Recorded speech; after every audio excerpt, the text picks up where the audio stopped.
Après 5 ans d'ancienneté sur Bubble, est-il possible de rater la certification Bubble? Ça aurait pu m'arriver aujourd'hui. Je vais donc vous donner quelques tips pour réussir cette certification. La checklist de ce qu'il faut savoir avant de commencer l'examen, comment se déroule l'examen et pour finir, mon avis sur l'examen. Pour commencer, quelques informations pratiques. La certification est à 49 $. Elle dure 3h30. Vous avez 80 questions. On vous demande 80% de taux de réponse.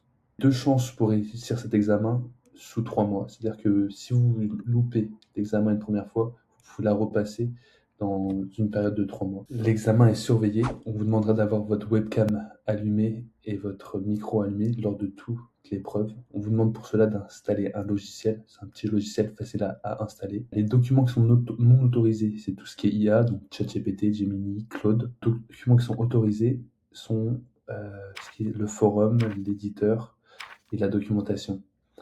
En fait, il y a le droit qu'à un certain nombre de ressources. Elles sont détaillées ici.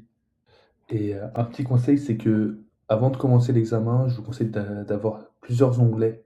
C'est plusieurs onglets d'ouvert pour pouvoir vérifier au cas où. Par exemple, si vous avez un doute, vous pouvez facilement aller sur l'éditeur, tester et puis répondre à la question ensuite. Concernant les révisions, ce que je vous recommande, c'est de bosser tout ce qui est workload unit, mais aussi ce qui est API connector ou même API, comment accéder à mon application Bubble via l'API.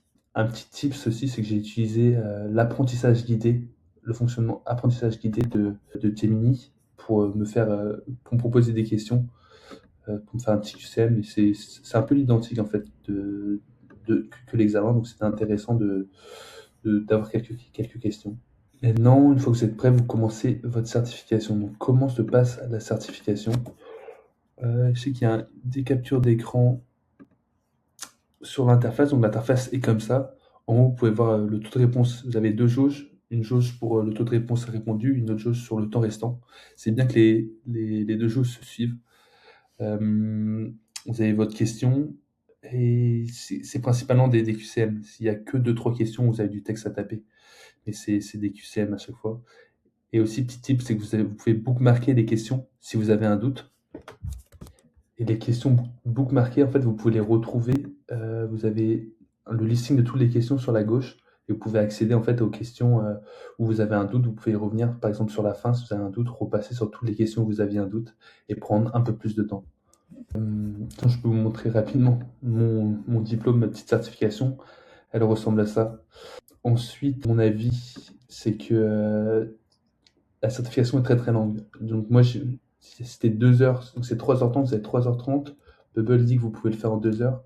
Mais moi, il m'a vraiment fallu les 3h30 pour réaliser l'épreuve.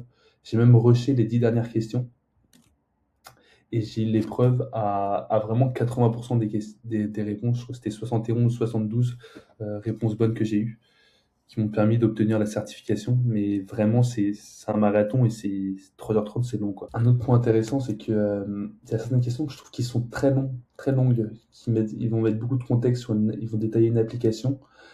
Et quand on arrive à la 80e question, ça peut être un peu casse-tête, quoi, de lire un gros pavé de texte, se mettre dans l'application. Donc c'est vraiment une épreuve qui est longue. Et pour finir mon avis, donc cette certification, c'est vraiment un plus. Mais le vrai gage de sécurité, en fait, c'est vos projets ou plutôt votre portfolio. Et c'est sur vos projets que vous pourrez vraiment défendre votre expertise. Voilà. Donc merci d'avoir regardé la vidéo. Si vous avez des questions, n'hésitez pas à me les poser en commentaire ou j'essaierai d'y répondre. Bonne journée.